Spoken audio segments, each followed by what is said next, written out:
a shadow in the government's game. Pawn as a child with no face and no name. They stole my past to leave me cold and alone.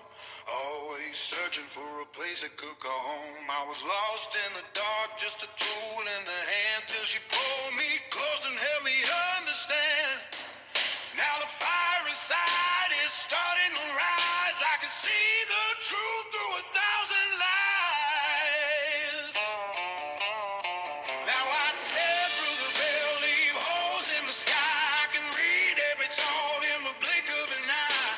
Danica, my witch, she's the magic in me. Yeah, I finally found what they took from me. With a hellhound beside me, I'm standing my ground. No longer a ghost that's never been found. In the dead of the night, I can hear the call. All the ghosts of my past scratching through the wall. My eyes change colors, the power has grown. With Crowley the hound, I'm never alone. I used to be hollow, a man made of glass, but now I am reclaiming every year that has passed. Every memory is falling right back into place. I know every name and I remember every face. Now I tear through the veil, leave holes in the sky. I can read every thought in the blink of an eye. Danica, my witch, she's a magic in me. Yeah, I finally found what they took from me. With a hellhound beside me, I'm standing my ground. No longer a ghost that's never been found. I ain't running no more, yeah, I'm ready to fight. Gonna settle that debt in the depth of the night. They tried to break me, they tried to erase, but they can't hide the blood from the scars on my face. The veil is thin and the engine is hot. I'm taking back everything that they thought I forgot. Now I tear through the veil, leave holes in the sky. I can read every thought in the blink of an eye. Danica, my witch, she's the magic in me. Yeah, I finally found what they took from me. With a hellhound beside me, I'm standing my ground. No longer a ghost that's never been found. I remember it all now. Every single face, I'm calling for you in the dead of the night.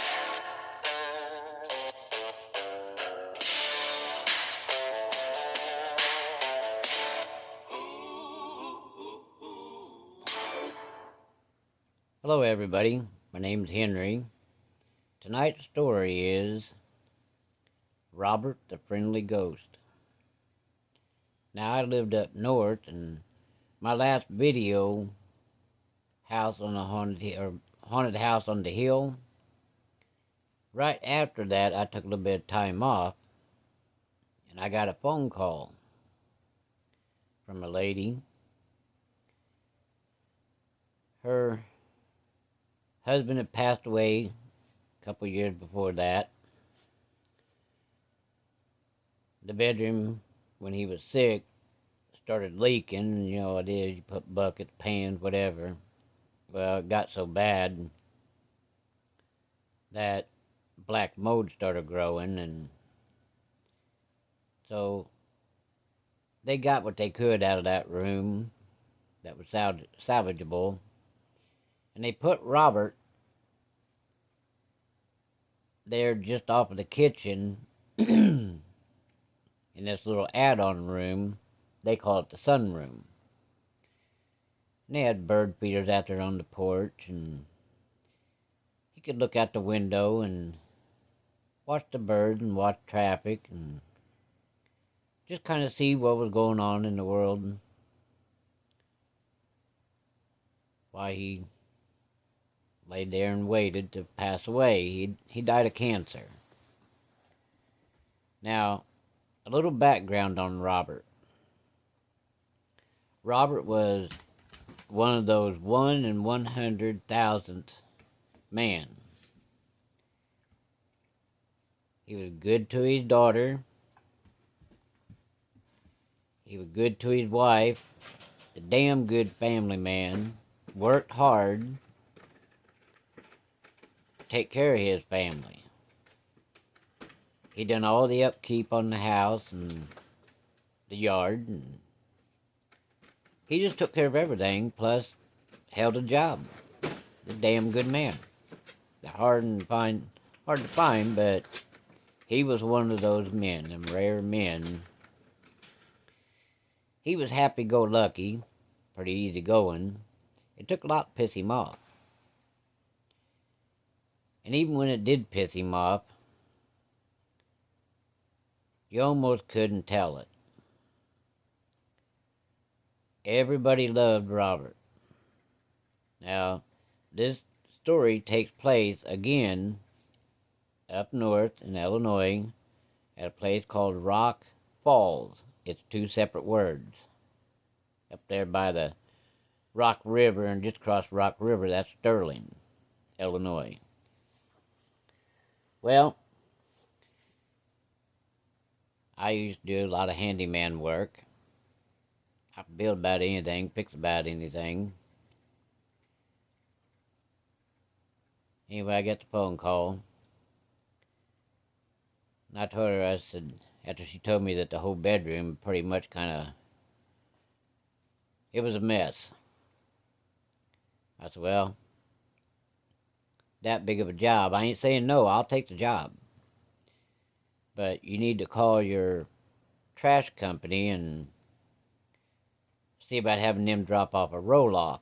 Now, in case you don't know what a roll-off is, the roll-off is a great big, sometimes they're like 20, 25 feet.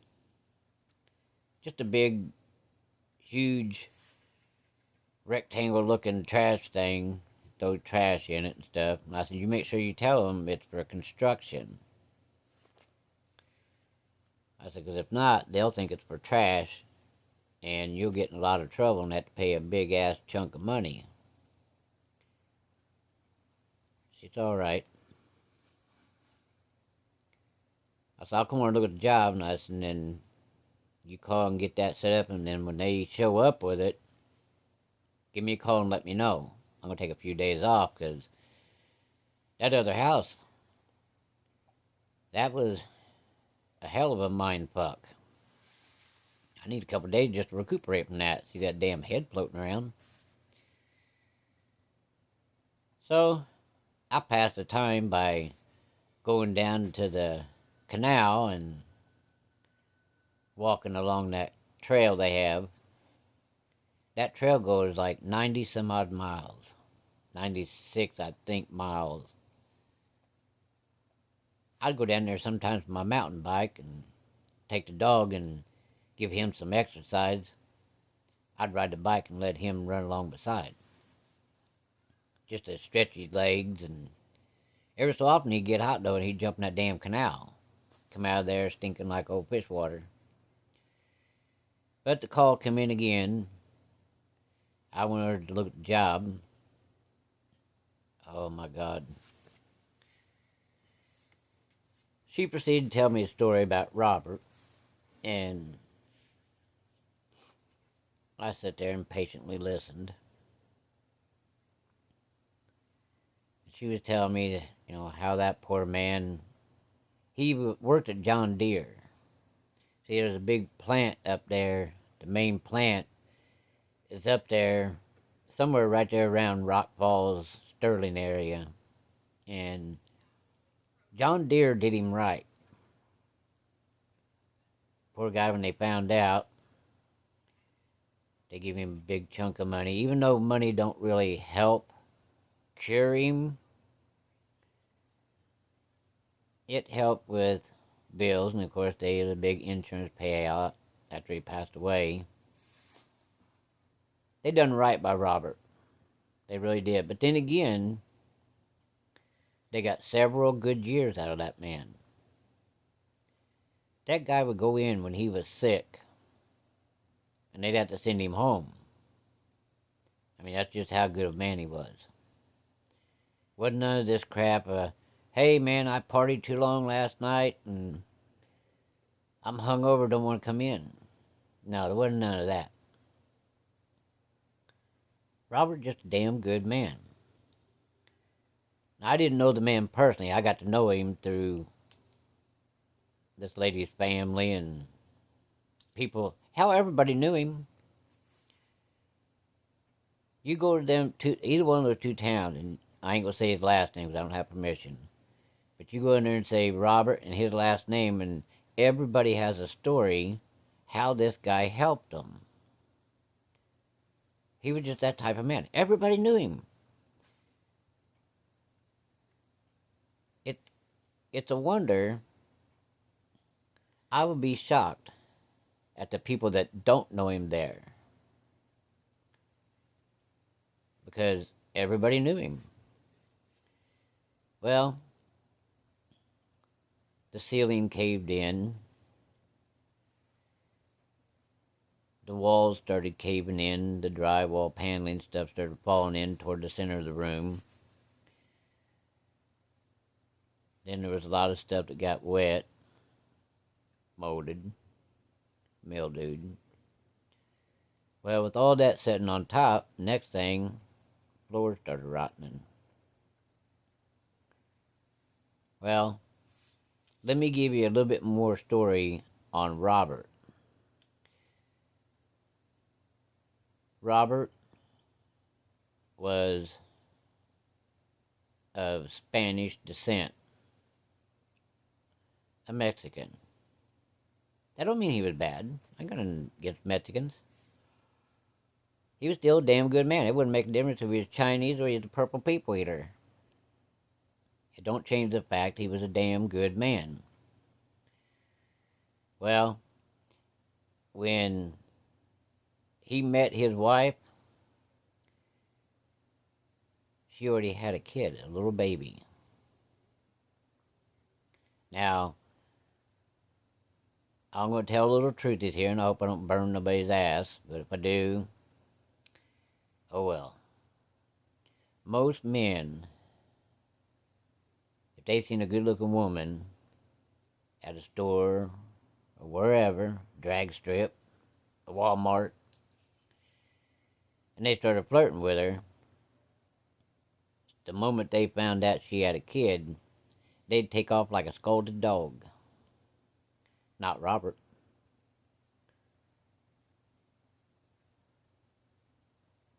He welcomed that little girl. It was a package deal. It wasn't, hey, let's take off and go out tonight, leave her with the mom and dad. No. Robert was one of these guys, hey, I'll help you pack the diaper bag, get some bottles ready. We'll go someplace where all three of us can go. That's just the way he was. Damn good man. Well, this lady, her dad was a good guy. He was a little short guy. He built like a spark plug. He was a concrete man, bricklayer. So he kind of like Popeye. His forearms were bigger than the rest of his arms. And his hands looked like gorilla paws. You know, you pick up them bricks and slap that concrete, slap her down. You either get stronger or you fall out. This guy'd done this most of his life. That's all he knew. He was damn good at it. A lot of people know he worked up there. Well, you know how daddies are with their little girls? Yep, you can guess. She come home all giggly and happily and walking on cloud nine. He came in, concrete dust all over him, concrete on his boots, on his hands all the way up to his shoulders. What the hell she running around and jumping around for? I think she got a boyfriend. Boyfriend? Hell, she got a kid. Well, that ain't the worst part of it. That's what the mom said. Have a seat, let me fix you something to eat, and then discussed this. She said, I got to tell you because I don't want it to be a surprise. You find out from somebody else. Well, in Rock Falls and Sterling, because of the factories and stuff, there was lots of not illegals. These were all legal Spanish American people. There's a big population of, and there still is, of Hispanics. They even have their own VFW. Let me tell you something. If you ever go there, just passing through or go there to see the sights or whatever, ask anybody up there. I don't care who it is. You ask anybody what night the Spanish VF or the Latin VFW is having taco night. They don't care if you're red, white, blue, yellow, green. They don't care what you are. You're welcomed in there. You can call and get a carry-out of real Mexican food. They're the best damn tacos you ever seen. I used to go there all the time. And they don't care. They don't treat you any different. They treat us, that's no shit. They treat you better there than most other places I've ever been. They don't care what nationality you are. They're just damn good people.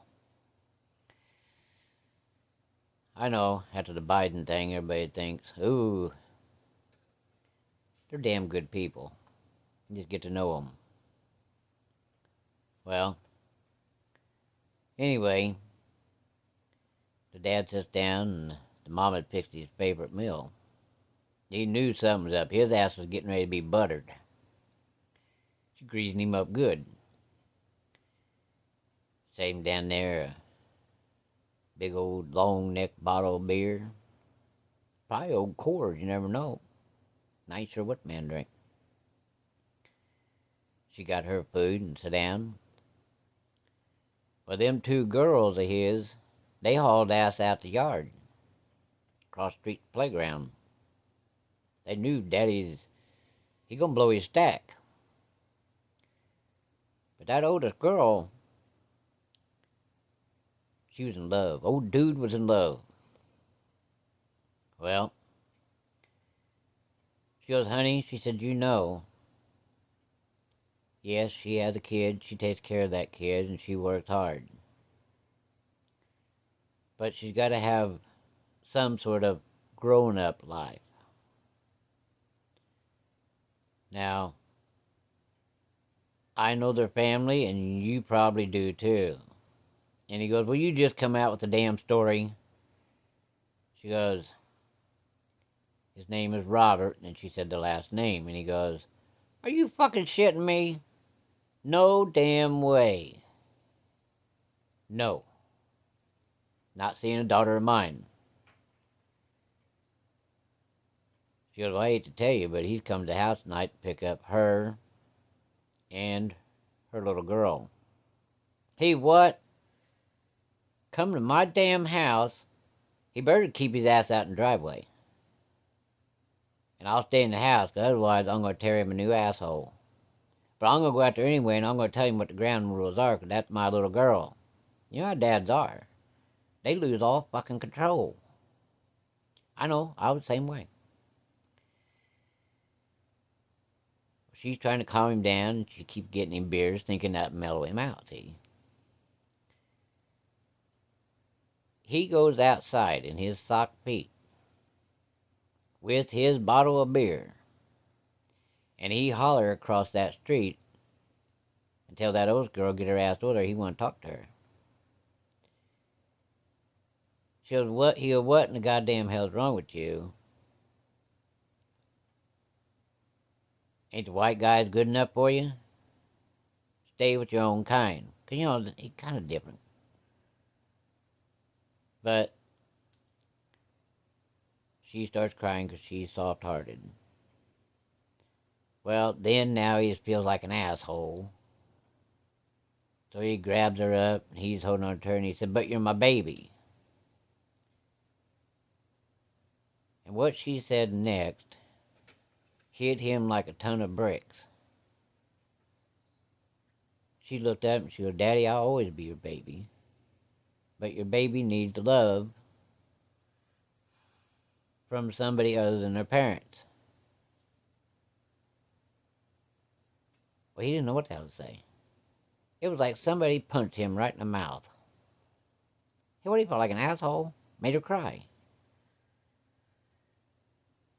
I better meet him. When's he going to be here?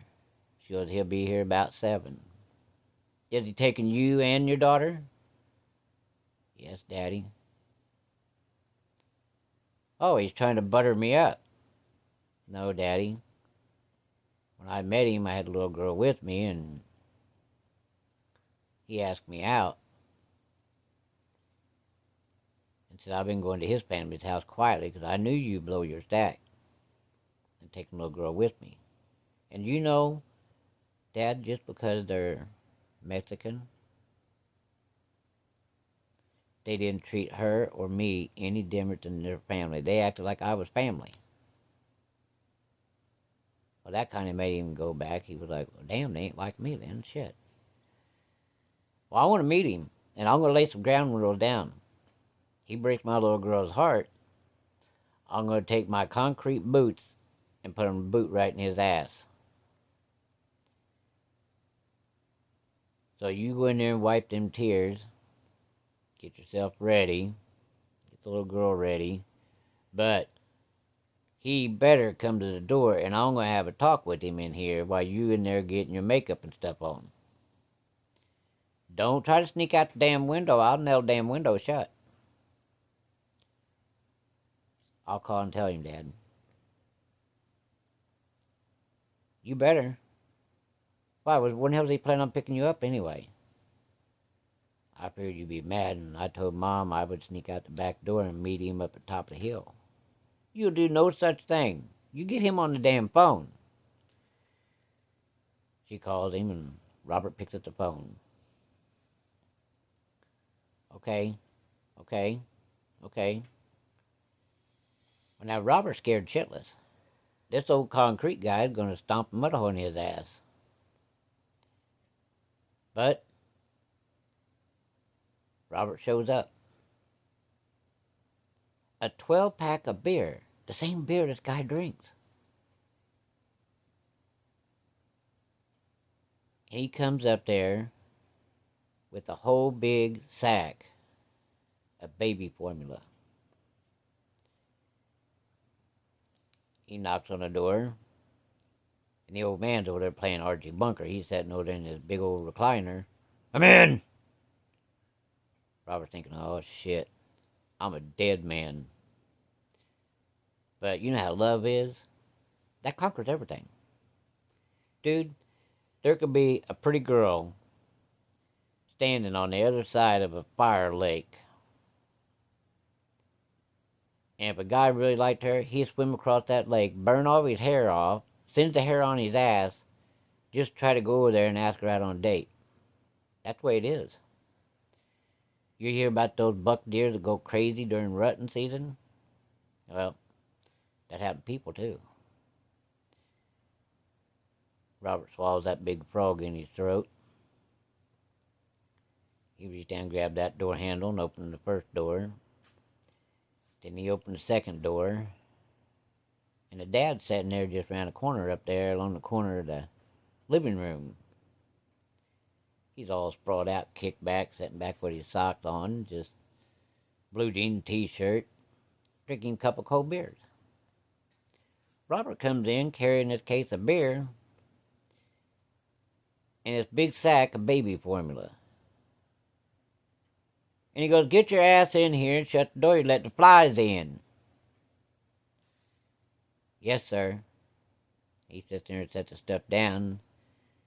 Dad pulled his recliner down and, what the hell you got over there? Sir, I got you some beer that you drink. Oh, you're trying to butter me up. Maybe the ass kicking will be a little easier. No, sir. I also brought baby formula for the baby. I got a job. I work at John Deere. Is that beer cold? Yes, sir. So you brought that for me?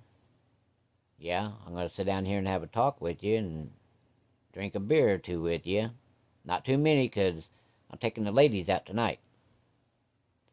If that's okay with you. He said, well, get your ass over here and bring that beer over here, 'cause he said, this one here's about gone. But they sat there, and the dad's laying down the law. And he drink one beer, and he drink two. Robert drank a couple beers, 2 beers with him. He said, that's it, I can't drink no more, because I got these special women I'm going to be taking. Little girl and the mom. He said, what do you plan on doing? He said, well, I thought about taking them maybe up by Dixon. Maybe up there to that one little mall, and whatever she wants to do, maybe taking a picture show, drive-in. They had drive-in up there in North. Whatever she wants to do. You going to have her home by midnight? He goes, midnight time you want me to have her home? He goes, just 'cause she got a kid, she's still my kid. Okay, I'll have her home by midnight. He goes, that don't mean a minute after, and I'm going to be setting up my shotgun. I sleep real light. 1 minute after 12, I'm probably going to put some buckshot in your ass. I got it, sir. Well, they sit there talking, and the old man simmered down, He just had to give him the 3rd degree. You got to get your bluff in, see? You don't, they might take advantage. He goes, and you better not hurt my little girl. I'll come after you. I will put you in a mold, and I'll fill that sumbitch full of concrete with your ass in there, and they'll never find you. You break my little girl's heart. I got it, sir. Well, by that time, here the oldest daughter comes with that baby in her arms, and she's got this big old duffel bag with the baby formula and stuff, and she goes, well, my God, what's that? He goes, well, I brought some baby formula. I know you can use it. And he said, your family's mine. So he said, I would have brought flowers, but after stopping and got the stuff, I plumb forgot. I was in a hurry to get here. She goes, well, you didn't have to do that. He goes, no, it's my custom. Well, she thanked him and took the baby formula and put it away, and he slung the diaper bag over his shoulder and picked up the little bassinet. He was talking to the baby, and Dad was still laying ground real down, and he's playing with the baby. But that little girl must have seen something that nobody else seen until later. She was just cooing and stuff, smiling. She took right to him, just like a fish take to water. Well, they left and had a damn good time. Robert was a good guy. Well, as time went by, the old man softened up, and before long, those two got married. Do you know that the dad was after the mom, telling her hurry up and get her ass ready? We gonna be the first ones at this wedding. He even walked his daughter down the aisle and gave her away. Him and Robert had become friends. Not only friends, they were best friends. Well, they had a good relationship, good marriage. Everything was kosher and cool till they found out he was sick.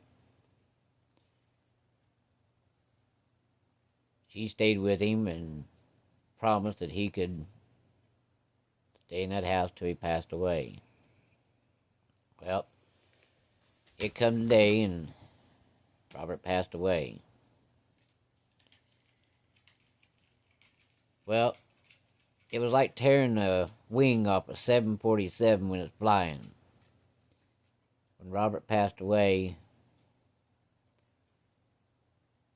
it took a lot out of her. But she had two grandkids to raise.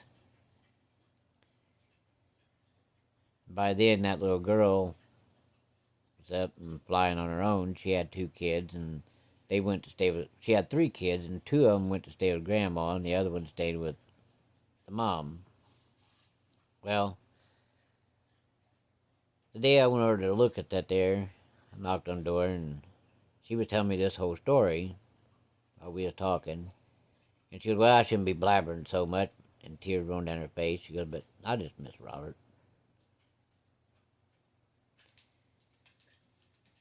Ain't got time to tell nobody else, and that's okay. I don't mind. She goes, I hate to take you in there and show you, but she said, I really need it fixed. She said, I'm tired of sleeping on the couch. I want me and Robert's bedroom back. I said, well, let me go take a look at it, and I'll see what we can come up with. One way or another, we get it done. She goes, well, I got money. Robert told me to save it to get that room fixed up so I could come back to the bedroom. Well, then she proceeded to say, she goes, come back to me and Robert's bedroom. And he told her when he passed away that when she got that fixed, she needed to come back in there so they could have their bedroom. And he would join her there every night to sleep.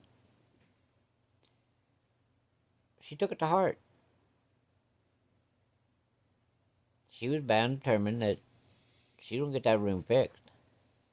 And just so happens I got the job. Well, she had a boy and a girl grandkids that lived with her. Well, when I opened that door, I'm not kidding you, and I don't mean nothing bad, it was a mess. The smell from the stuff rotting and the mildew and the mold, pretty bad. And even though it was bad, I wasn't going to tell her that. I said, I'll take care of this. I said, but the only thing I ask is, once in a while I might need some help, an extra hand. Well, so I don't have to hire nobody else. Will these two pitch in every so often if I need a hand? They better. It's okay. I said, well, since the roll-off's here, I can go ahead and get started. So, anyway, I'll be with you in just a second.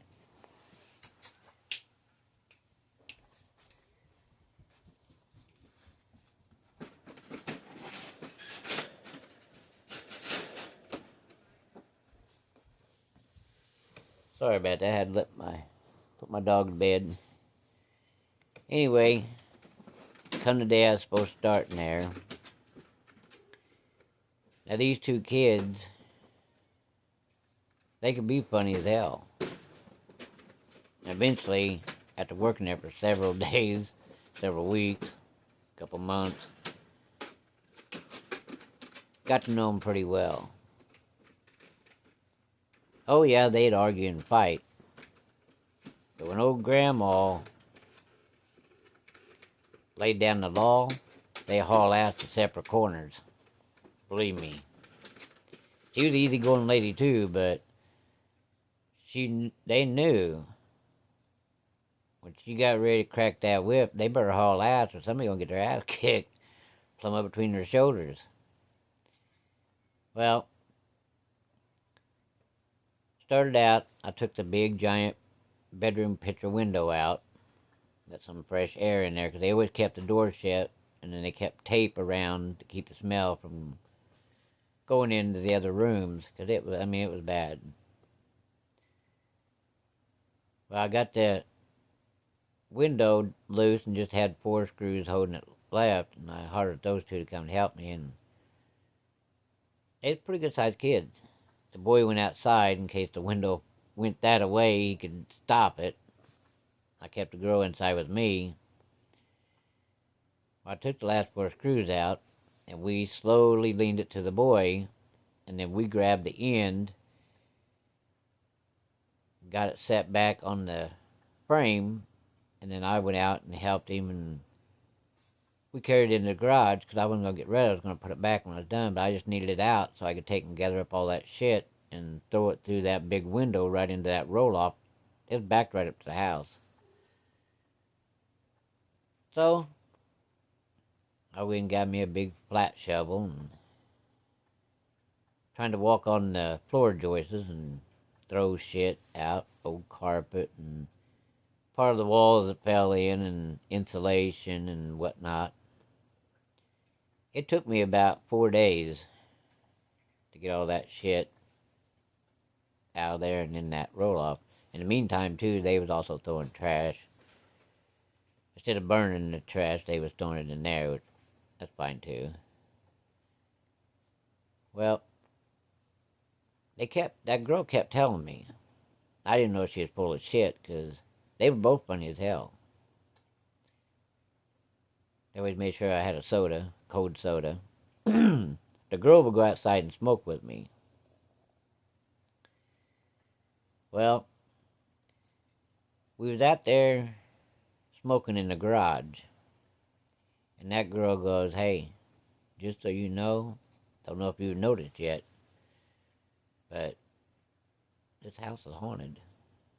I said, "I just quit or got done working at a house that was haunted." "What do you mean haunted?" Grandpa. Grandpa? I said, "Get out of here." She goes, "No, seriously. Sometimes at nighttime we hear him walking around through the house." "Get out of here. You're pulling my leg." She goes, "No, I'm serious. Every so often he opened the refrigerator." "Are you serious?" Well, I was going to be working nights because the mom, or grandma, she would be gone at nights working for a week. So for 1 week I'd be working nights and I would switch over and be working days. Well, the first few days I hadn't seen nothing.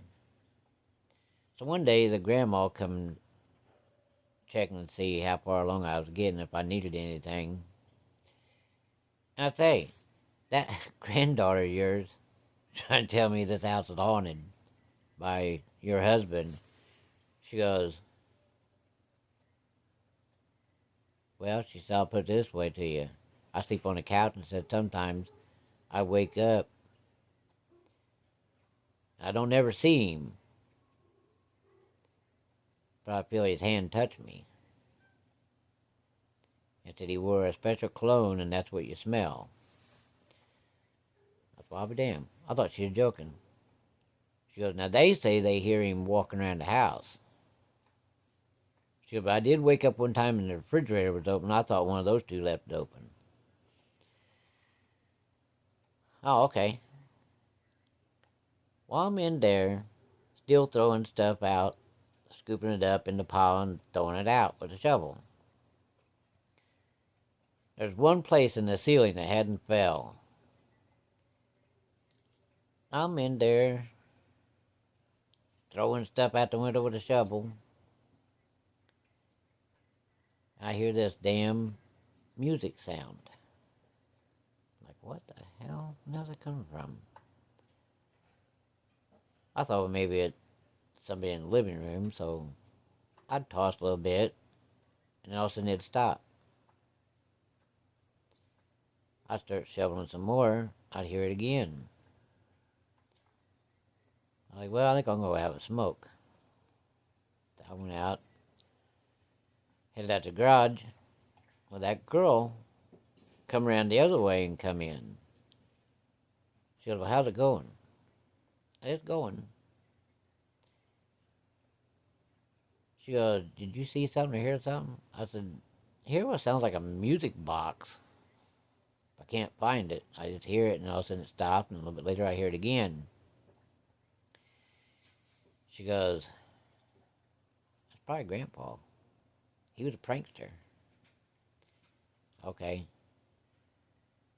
Well, smoked a couple of cigarettes, and I put my mask on, and she asked if I got in there mask. She was going to help a little bit. So, okay. So I give her a mask, and we went in there and started shoveling stuff out, and then both of us heard it. We're looking around trying to find this, and we can't see it no place. It must be in that pile of stuff we're scooping. Maybe when we bump it, that caused it to go off. We'd stop, and it would start playing. Well, I got where I could get underneath there, and I could knock that one piece of the ceiling out that hadn't fell yet, so I could throw it out. This music box, just the music part thing, fell out. So I picked it up. Listen, nothing. So I wound it a couple times, and it started playing that music. Well, son of a bitch. Well, I asked her if she knew anything about it, and she goes, no. So I set it on the corner. When the grandma come home, I took it into her. I wiped it off, took it to her, and she said, where'd you find that? I said, it was up in the ceiling, and it kept playing. And when I knocked that one piece out, it fell. I said, is it yours by chance? No. I wound it up. I said, do you know this song? My God, she started bawling. It was her husband's. He'd got it someplace. She didn't like the song it played, so he didn't want to get rid of it, so I guess when he'd work on a light or something, he put it up there in the ceiling, and that's where it stayed. She goes, I'm going to keep that. That was my husband's. It's yours. Well, I put buckets down in there. And I sit there and on one bucket and be working. All of a sudden, the damn other buckets I had in there, I had like 3 or 4 buckets in there, take off sliding across the floor. What the fuck? That happened about 4 or 5 times. And that girl come back in there to help a little bit. She goes, what's going on? I said, watch out for them 4 buckets. They've been sliding all over the hell in place. She goes, that's probably Grandpa. I said, why would he be screwing with me? He should have been there screwing with you guys. Oh, that's just Grandpa. It's okay. Well, we was sitting there working, and sure enough, them buckets started sliding around the floor. She takes off running, hollering, Grandpa, stop, Grandpa, stop. And I was like, I hope the hell it's Grandpa and not something else. Maybe, because doing construction stirred something up. So I followed her out. We went out to the garage, smoked a cigarette, and she goes, that's something like Grandpa would do. That's why I sure hope he's nice. She goes, oh, he was the best man, but damn, that shit's crazy. That's scary. Yeah, can be. Well, as time went on, I'd go, like, when I go out to smoke, come back, and the broom, there'd be a pile of stuff in the floor that I hadn't swept up yet. It must have been Robert. He was a worker. Then there'd be times that I'd be ready to paint, so I'd set my stuff down later on when I got stuff going, and I started to paint a little bit. This here white vinegar to kill the black mold. I come back and I'd see where it looked like somebody had been putting that stuff spraying where I couldn't get with a brush. My sprayer had been moved and it was empty. When I just filled the damn thing up and went outside to smoke. Probably Robert. He was helping.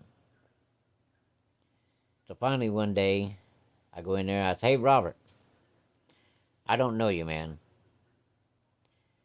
But if that is you here that's been kind of helping out, thanks. I could use all the help I get. I'm a one-man band. I said, but I'm going to tell you right now.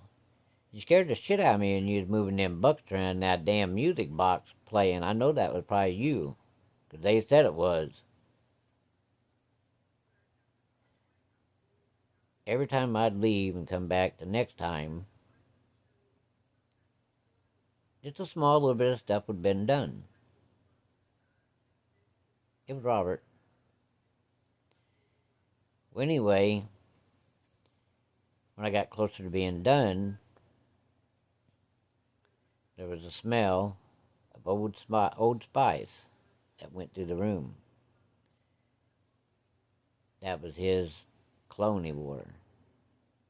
He was checking the job out, make sure I was doing it right. Well, eventually, when I got that room done, I was putting the final touches on it, you know. We got the room all painted the colors that she wanted and put up her Elvis rugs and stuff, you know. Put new flooring in. Put that there laminate flooring in. That fake wood flooring. Floating floor, whatever you call it. We even took and she went and bought a brand new bed, put it in the garage, had it covered up. Well, I got them two kids to help me, and we carried it in piece by piece, and then we carried the box spring and mattress in and put it together. That girl even made the bed. She put the the two sheets on there, and the big quilt and the comforter, new pillows. And I was in there wiping the windows down and double checking before I turned loose to the job and said, that was it. I smelled that cologne again. This is no shit. I was wiping that big picture window down, getting the dust off of it that I'd caused. Somebody come in through the makeup room, which, yeah, I made a makeup room in there in a big closet there. Come in around there and stopped right about 6 foot away from the bed. And all of a sudden I heard something hit the bed, and I turned to look, and there was a perfect imprint of a grown-up. I about jumped out of my goddamn skin. Probably Robert, testing the bed out. Well, a couple days pass, and I get a phone call from this lady. And she goes, you know something? That bed is so big, I can almost swim in it. She goes, Robert really likes it. That's how do you know Robert really liked it? She goes, because before I get in bed at night, he's already got the covers pulled down, and I can see the impression of his body on his side of the bed. And she said, I put another nightstand on his side, because he always liked the nightstand on his side. And she said, every night when I go to bed, Robert curls up beside me, put his hand around me, kissed me on the forehead, right about the time I'm falling asleep. And she goes, you know, I love that room so much, and I'm glad me and Robert are back together. We get to sleep side by side because that couch wasn't big enough for both of us. And she goes, that's how I know Robert was waiting for me to come back to bed. That's probably why he was helping out a little bit with you. Like when you go outside to smoke or go outside to get something, he's trying to help out so I could come back to bed with him. We could have our bedroom. And said, you know, I got this big picture of me and him, and said I blew it up poster size. And I put that, hung that right over top of our bed. And she said, you know, I went to sleep one night, and she said, I swear and be damned, me and Robert, we was talking right as I was about ready to fall asleep. And said he started laughing so hard the bed started shaking. And he goes, damn, honey, I sure as hell hope that nail up there holds, because you know if that picture comes down, we're going to be sleeping together permanently as ghosts. That thing come down and knock you in the head, that thing kill you as big as that thing is. She goes, would that be such a bad thing, Robert? And he goes, nah, you know, I told you I'd wait for you. He said, I told you I was going to stay in this house and wait for you. And we're both going to come back here and finish our days out in this house.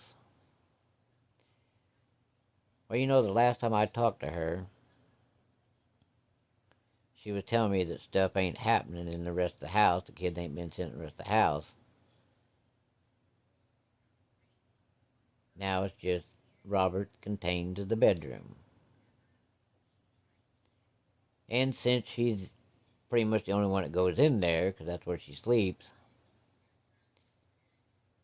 she's the only one seeing and noticing anything, and she ain't complaining. She's actually happy. Because she's got her Robert back, and he's got his wife back, and they're sleeping in their room.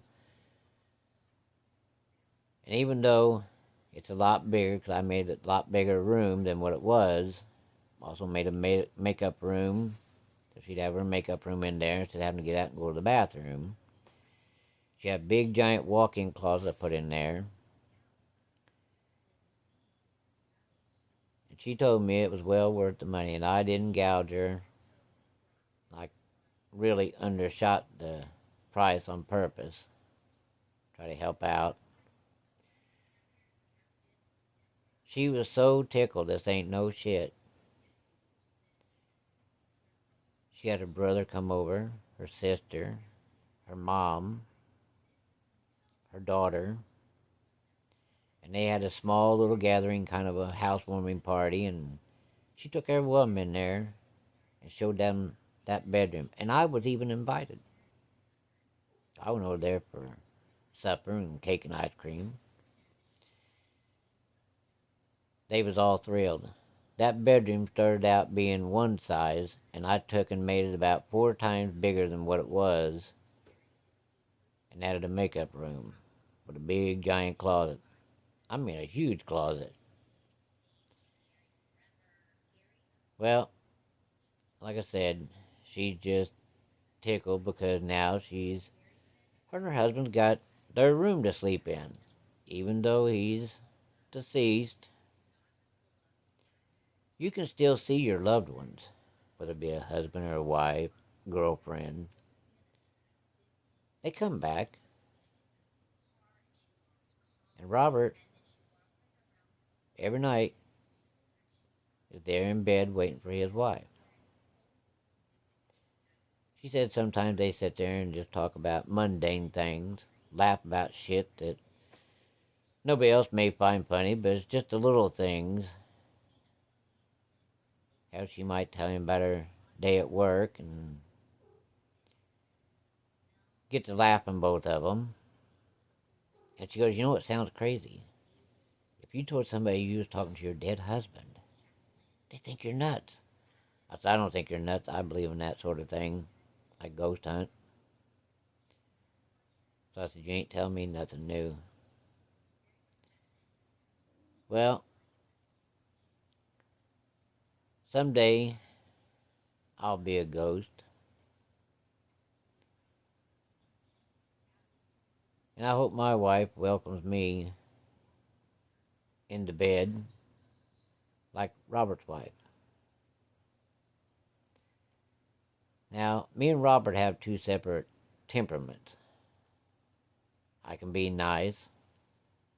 If somebody cross me, I can be mean as hell. But, you know something? Just because you pass away, those feelings like love don't just die. That's part of the spirit. So just because they pass on, that love is still carried over to the other side. So remember that. that love does conquer all. It crosses boundaries. Comes from this realm, goes to the next one. Robert's proof of that, and so ain't his wife. To this day, she's never took too much interest in dating or even considered remarrying or living with somebody, because Robert was her one and only, and even though he's deceased, he's there every night, tucking his wife in and laughing and talking like they used to. So, don't ever think that you're crazy if you got a love like that and your soulmate passes away. Talk to them. They're there. Some people may think you're crazy, but I don't. So, just letting you know, and that's a true ghost story. Robert really did exist, and Robert is a ghost. Him and his wife live up there at Rock Falls, and the house is still there, and she still lives in the house, and Robert does too. But you know the thing about ghosts too is, I would feel sorry for anybody that would ever try to break into that house. Robert may be easygoing, but he was always protective of his family. Now, last check, they don't have police on the other side. So anybody that ever tried to do them people harm in that house, just remember, there ain't no cops, ghost cops. So whatever that Robert decided to do to you, that's on you. They can be protective. And I'll bet you anything, I would about bet my bottom dollar Robert would protect his family in that house. I ain't going to test it to find out. But that love don't die. Those feelings don't die. They carry over, because it's like the old saying about ugly. Beauty skin deep, ugly's all the way to the damn bone.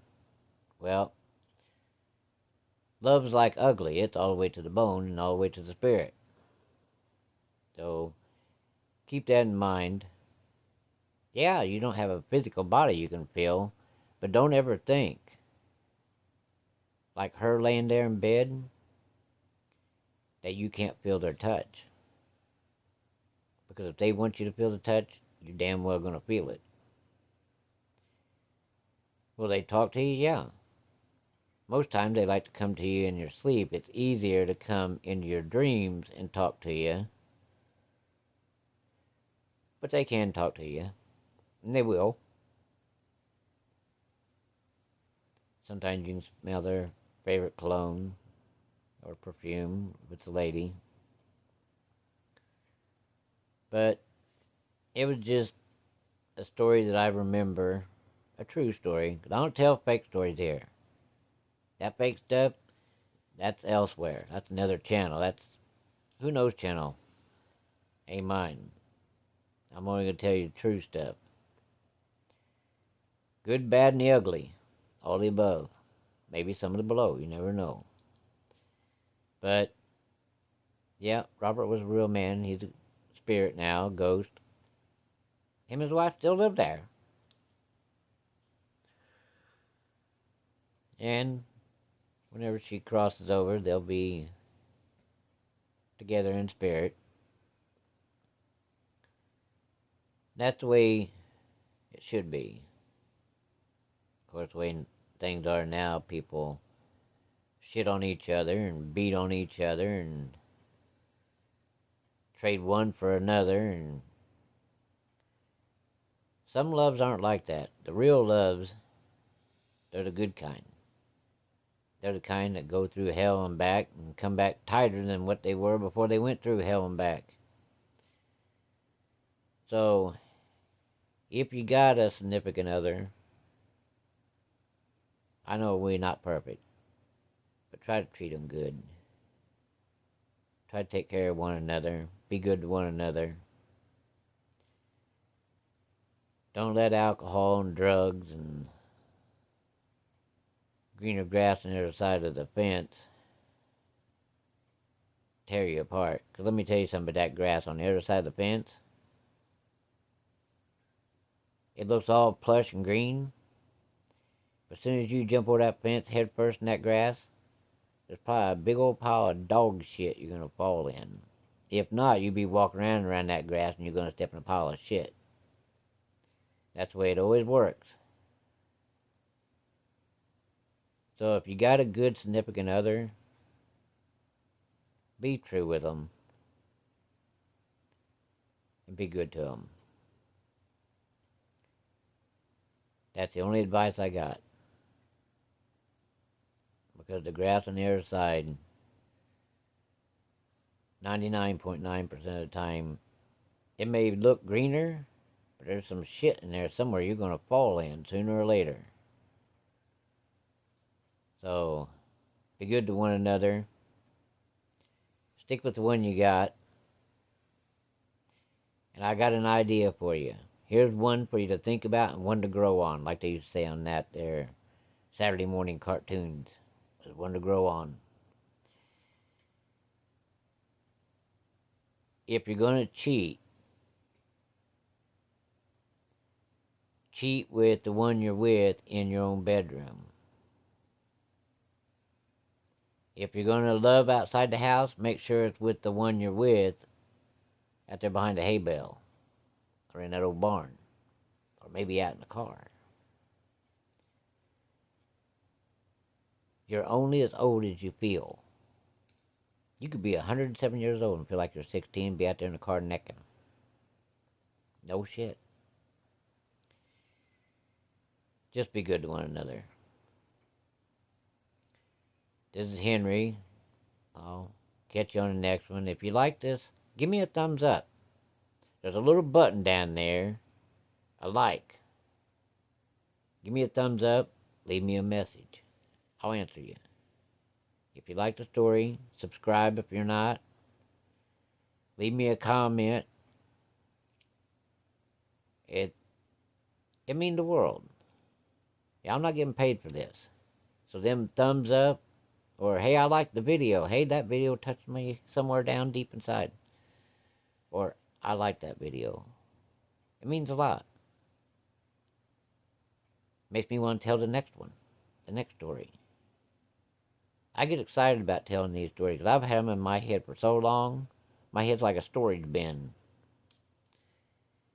Now, instead of having them up there and I just go through and look at them, I get to come out here and tell them to whoever wants to listen. Some will be funny, some will cry through, some will laugh through, some will laugh our ass through. Some will scare the shit out of me, make you laugh. Go figure. But in any case, I'll tell them all. And everything I tell is true.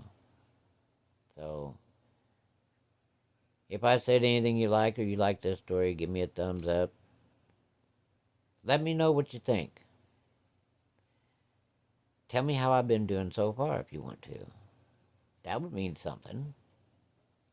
It'd give me incentive to keep doing this, because I enjoy doing it. But I like the feedback too. It ain't cost you nothing. I won't even charge you a penny for a thumbs up. I won't charge you $5 for subscribing either. Well, I'll get off here because I've chewed on your ear too much right now. And I got things I got to do before I go to bed. So I'll catch you on another one, on the next one. This is Henry saying take care of each other and love the one you're with. Because let me tell you something. Real love is hard to find.